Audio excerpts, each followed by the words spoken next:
Préambule à la vidéo de ce jour. C'est une vidéo qui est relativement longue parce que j'ai essayé de présenter le bateau de long en large et c'est vrai que ça m'a pris quand même pas mal de temps. Visite de notre nouvel endroit de mouillage. Nous sommes arrivés hier fin d'après-midi et voilà ce qu'on va voir au réveil.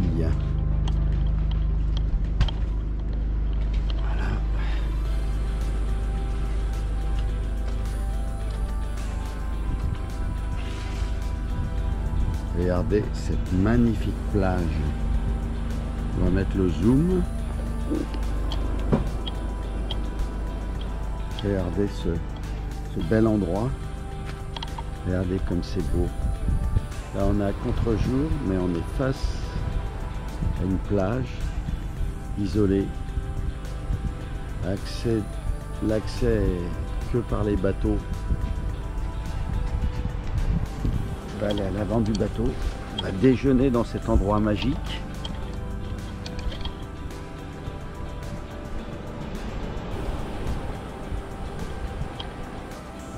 Regardez comme c'est beau ici. Ce soleil qui se lève. Regardez ça, regardez ces belles plages. On va être une dizaine là-dessus.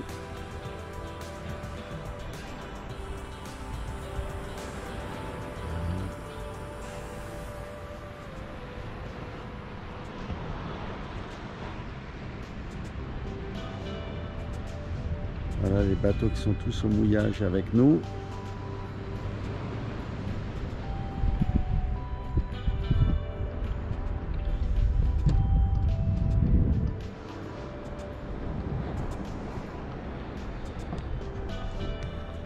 Maintenant, place au petit déjeuner.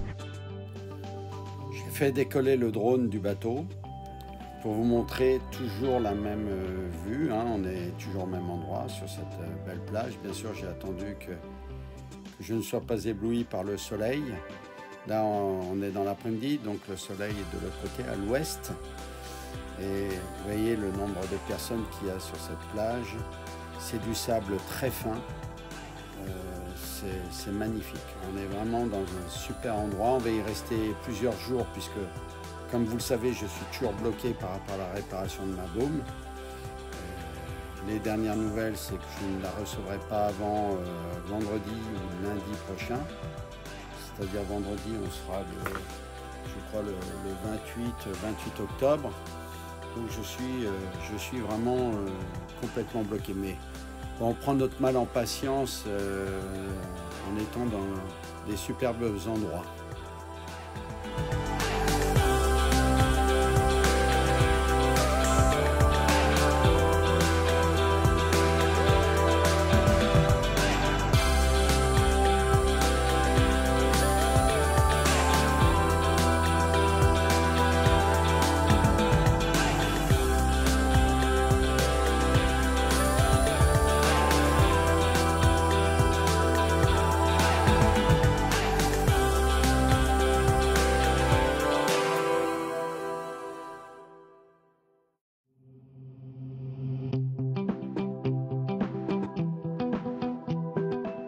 J'ai oublié de vous préciser qu'on est au sud-est de l'île de Lanzarote, à la pointe de Papagayo.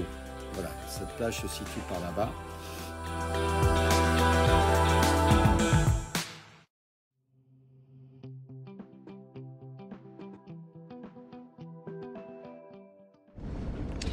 Comme je vous l'ai dit dans ma précédente vidéo, je vais vous montrer un peu le bateau, comment il est fait. Alors ce qui m'a plu sur ce bateau, déjà les tailles du bateau, c'est 16 mètres de long sur 4,90 m de large, donc c'est un 54 pieds.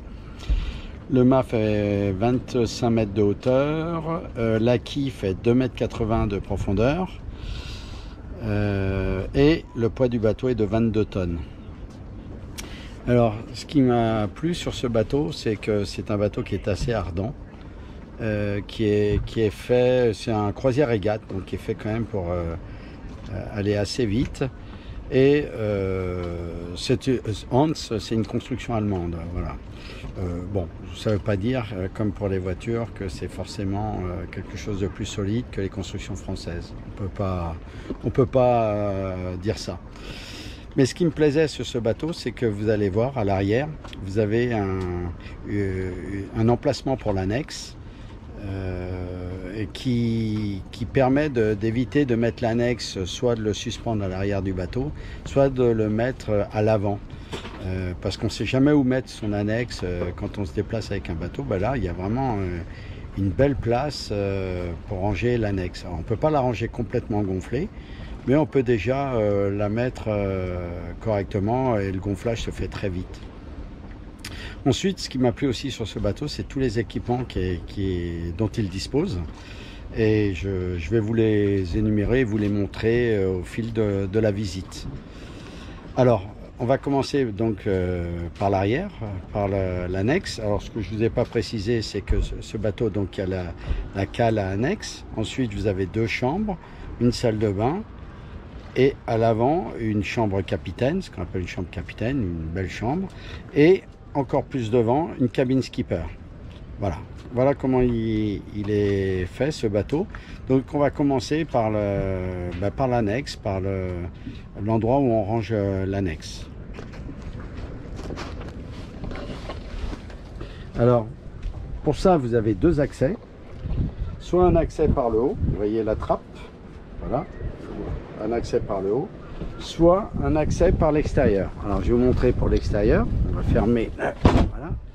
Pour l'extérieur, on a un V1 qui va ouvrir, vous voyez là. Alors le V1 il est ici, hein, il est sur à cet endroit là, et on va ouvrir donc la cale à annexe, comme ça on pourra mieux voir à l'intérieur. Voilà, alors, on va y accéder. Hop. Donc là, l'annexe est complètement dégonflée, mais c'est pas un souci pour la gonfler, ça se gonfle très rapidement. Mais volontairement, je l'ai complètement dégonflé parce que dedans, dans cette cale à annexe, j'ai mis les 2 vélos. Hein, j'ai 2 vélos, des vélos pliables, et j'ai mis pas mal de petites choses, donc nos seaux, enfin. Donc au niveau des équipements qu'on a dans cette cale, là vous voyez, ça c'est pour pomper, justement, c'est pour gonfler l'annexe. C'est un gonfleur électrique, il est très puissant, c'est pour ça que l'annexe se gonfle très rapidement. Ici vous avez le mécanisme pour ouvrir on va dire la porte de l'annexe hydrauliquement. Là-bas vous avez internet, donc c'est ce routeur là qui est là. Voilà, qui est ici, on le voit ici, le routeur. Ici, c'est le calculateur pour le pilote automatique. Et puis, quand on va là, c'est le pilote automatique, la structure du pilote automatique. Et puis, quand on va de ce côté, on a ici un système, j'ai une passerelle hydraulique également. Donc la passerelle hydraulique, c'est ça, elle est actuellement en position relevée. Là, c'est ça. Passerelle hydraulique, et quand on est au bord d'un quai, on baisse cette passerelle. Donc ça, c'est tout le mécanisme de la passerelle hydraulique. Et ici on a également un treuil, ça c'est pour tirer, pour sortir l'annexe de l'eau, donc un treuil électrique. Voilà pour cette pièce. Alors c'est quand même une pièce assez grande qui nous permet de faire pas mal de rangements. Hop, je vais enlever ça et je vais vous montrer qu'il y a encore des rangements en dessous. Alors, voilà, vous avez encore ici, voilà, des rangements de part et d'autre. On peut encore ranger du matériel dans des petits casiers là, voilà. Hop. On va fermer, donc il est ici. Là, il est équipé bien sûr d'une batterie qu'on met après. Voilà, vous avez le moteur électrique ici. On a bien sûr le bib, parce que donc ça c'est la survie. S'il nous arrive un gros pépin, j'espère ne jamais m'en servir. Hop. Voilà.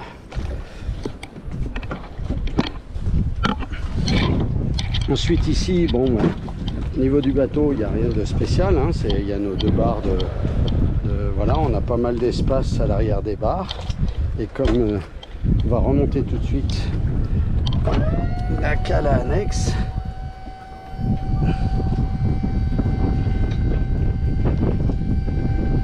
pas inondé dedans s'il y a des vagues.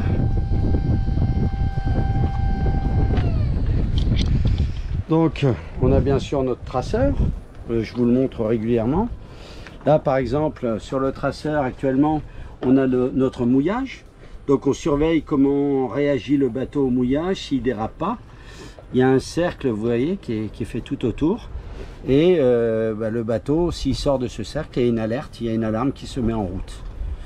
Donc on est avec 8,90 m de fond, on a mis un peu plus de 30 mètres de chaîne, et pour l'instant, bon, le bateau a l'air de très bien se tenir. Alors, après, donc là, on va aller dans les cabines arrière. Donc la cabine tribord. Donc cette cabine tribord, voilà, c'est un lit qui est très grand. Il y a pas mal d'espace. Il y a pas mal de rangements également, des placards. Vous avez, vous voyez, des placards aussi ici. Bon, on met un peu tout notre fourbi parce que pour l'instant, il n'y a personne dans cette cabine. Voilà, vous avez là, ces rangements-là. Bon, c'est vide, hein, bien sûr. Voilà, mais il y a pas mal d'espace pour mettre les habits. Vous avez également au-dessus. Donc, voilà comment est faite cette cabine. Avec des hublots pour l'extérieur. Et puis, bon, elle est équipée d'une climatisation, mais forcément, c'est juste dans les ports quand on est branché, sinon on s'en sert absolument pas. Alors, ensuite, on va aller... Bon, là, je vais vous montrer la cuisine. Donc, la cuisine, c'est une cuisine relativement bien équipée. Nous avons bien sûr un four. Nous avons un premier frigidaire qui est ici, qui est un petit frigidaire, mais sur lequel on fait pas mal de rangement quand même. Voilà. Et puis vous avez un autre frigidaire qui est ici, voilà, qui est là, qui est très profond. Bon, là il y a beaucoup de choses dedans, mais qui est très profond. Et on peut y accéder également par ici, par là. On va passer cette porte là, voilà, on accède également au frigidaire. Ensuite on a ici le four micro-ondes, ici la machine à café, voilà, avec les dosettes de café qui sont en dessous. Hop. Et ensuite tous les placards de rangement de la vaisselle. Voilà. Ici bien sûr la poubelle, voilà, qui est juste sous l'évier. Voilà. Alors les planchers, vous voyez qu'il y a des planchers partout. Alors, ces planchers sont complètement relevables, je vais vous montrer. Donc on stocke même pas mal de choses sous ces planchers, sauf bien sûr pour les données techniques. Donc là par exemple, si on va dans le plancher, vous voyez, dans la cuisine, là c'est tout ce qui correspond à l'aspiration d'eau de mer, aux pompes. Donc c'est l'autre plancher pour les pompes. Voilà. Regardez ici. Hop. Voilà, là vous avez la pompe pour la climatisation et ici la pompe pour l'eau douce. Voilà. Et puis tous les réseaux qui partent d'ici. Et on a par contre à des endroits des casiers de rangement. Donc ici par exemple, vous voyez, on peut ranger, donc il y a de la nourriture de ranger, voilà, ou des bouteilles par ici. Le moteur, je vais vous montrer. Hop. Voilà. Donc là vous avez le compartiment moteur, c'est assez accessible, et le groupe électrogène, voilà, je ne trouvais plus mes mots, le groupe électrogène. Donc l'un sur l'autre, on y accède sur les côtés également, enfin on a un accès qui est vraiment dans tous les sens pour ce truc là, donc on peut relativement bien intervenir dessus. va rebaisser l'escalier, ça, hein, c'est sous l'escalier. Des choses qui coincent. Voilà.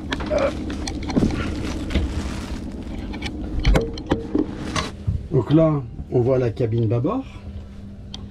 Donc c'est la même taille de cabine que du côté tribord. Toujours avec nos fameux placards de rangement. Et un placard qui se trouve également ici. Alors, dans ce placard, il y a quand même aussi, on a installé une machine à laver le linge. Qui du reste est en train de marcher, vous voyez. Voilà. Donc là, c'est plus un placard qui nous sert de buanderie. Hein. Voilà. Donc, ici, on a la table à cartes avec toute l'armoire électrique. Là, vous avez tout ce qui est 12 volts. Avec nos indications, ben ici, vous voyez, si j'appuie, on a l'indication du niveau de carburant et puis les cuves à eau douce. Voilà. Ensuite, ici, ben, vous avez le groupe électrogène. Et puis ici, vous avez ce qui nous permet le convertisseur, voilà, qui nous permet de fabriquer du 220 avec nos batteries de 12 volts. Ensuite, en dessous, c'est toute l'armoire 220 volts. Voilà, avec la clim, la pompe de mer, les prises de courant. Voilà. Et vous voyez, là, on est donc avec le convertisseur de batterie et on fabrique du 220 pour nos prises. Sur cet écran, c'est l'écran de contrôle du dessalinisateur, parce que ce bateau a un dessalinisateur. Donc on fabrique de l'eau douce avec de l'eau de mer. Et on a également une autre spécificité, c'est qu'on a des panneaux photovoltaïques qui nous rechargent les batteries dès qu'il fait du soleil. Du reste, ici vous avez ce qu'on appelle un master volt, et le master volt est une indication très importante pour nous. Voilà, je vais essayer de l'éclairer pour que vous voyez un petit peu. Ça nous donne les consommations on a 3 parcs de batteries, batterie de service, batterie moteur et batterie pour le propulseur d'étrave et le guindeau. Donc ici, vous avez les pourcentages. Là par exemple, on a 76% de capacité de batterie et actuellement on consomme 27 ampères. Voilà. Alors ça monte des fois 33, 34 puisqu'on a et le dessalinisateur qui est en route et la machine à laver le linge. Ensuite, souvent vous m'avez vu lors des vidéos filmer l'écran ici, j'ai un PC sur lequel j'ai Maxi Time Zero, donc comme logiciel pour le routage et la météo. On a bien sûr une radio fusion. Et puis au fond, cette radio est branchée fusion, c'est-à-dire qu'en fait c'est un ampli pour toutes les enceintes du bateau et c'est branché sur la télévision que vous voyez en face. Ce que je ne vous ai pas montré, c'est que dans mes instruments, j'ai une antenne satellite. Et j'ai bien sûr un téléphone satellite, c'est un Iridium Go. Il est ici, vous allez le voir. Voilà, c'est son casque. Ça, c'est un Iridium Go. Donc ça, c'est ce qui nous permet de pouvoir téléphoner avec le satellite en pleine mer et de ne pas être complètement isolé au cas où, si on a besoin de secours ou si on a besoin de téléphoner, notamment pour le routage, pour la météo, pour des choses comme ça. On continue le tour du bateau. Donc là, on voit la salle à manger. Là, on voit la partie salon. Donc toujours nos casiers et qui nous permettent d'être des casiers de rangement. Vous voyez, par exemple, celui-ci, on met tout ce qui est eau. Voilà, eau, coca.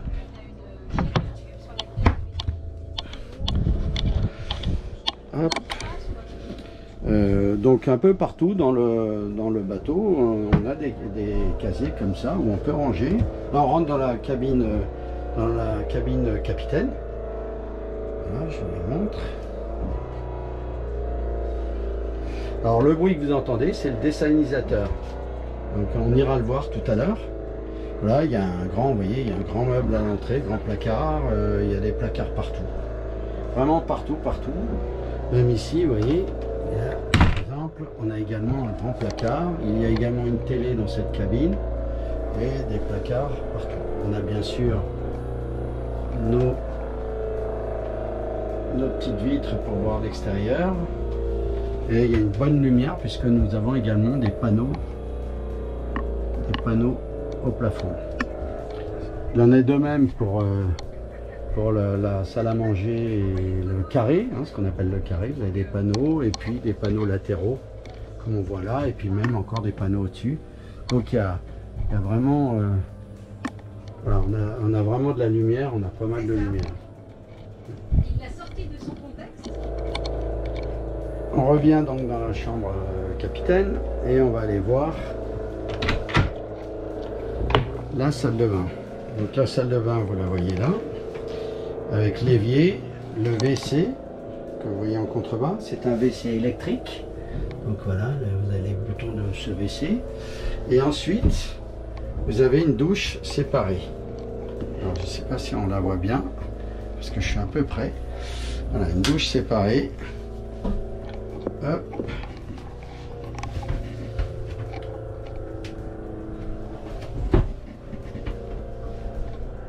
Voilà.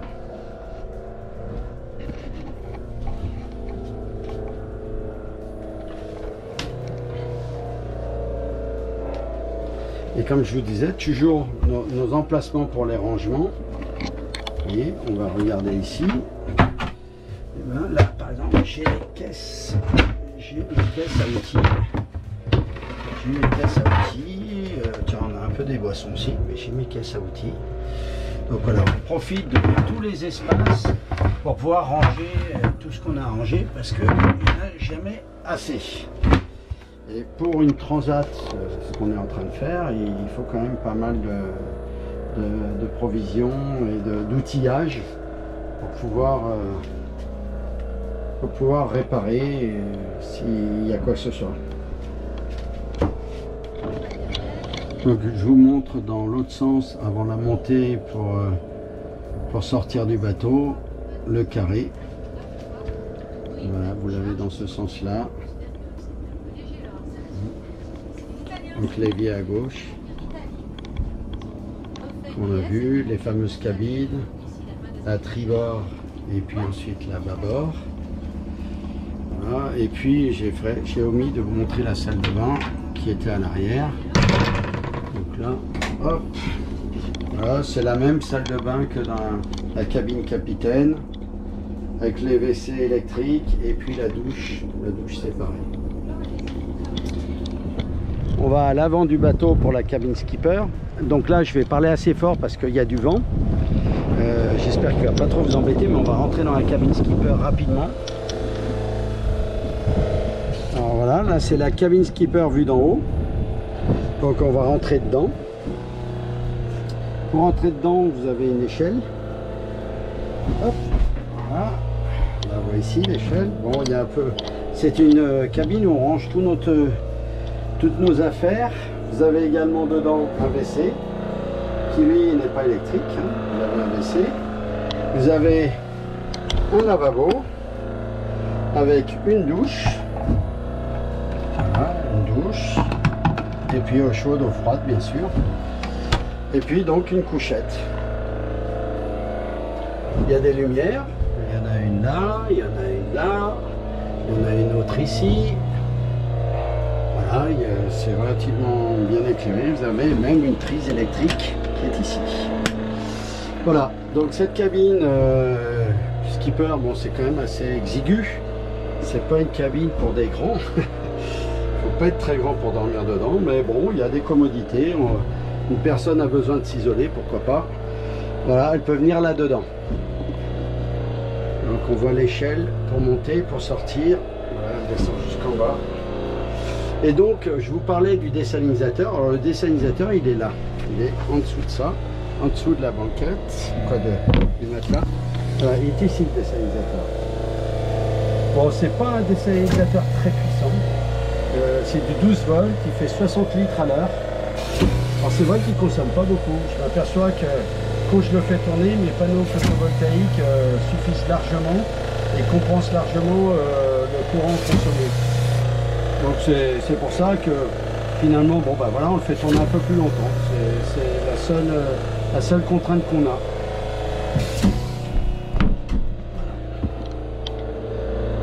Bien sûr, le bateau est également équipé, vu son gabarit, d'un propulseur d'étrave. Donc là, le propulseur d'étrave, il est là-bas, je ne sais pas si vous allez le voir dans le noir.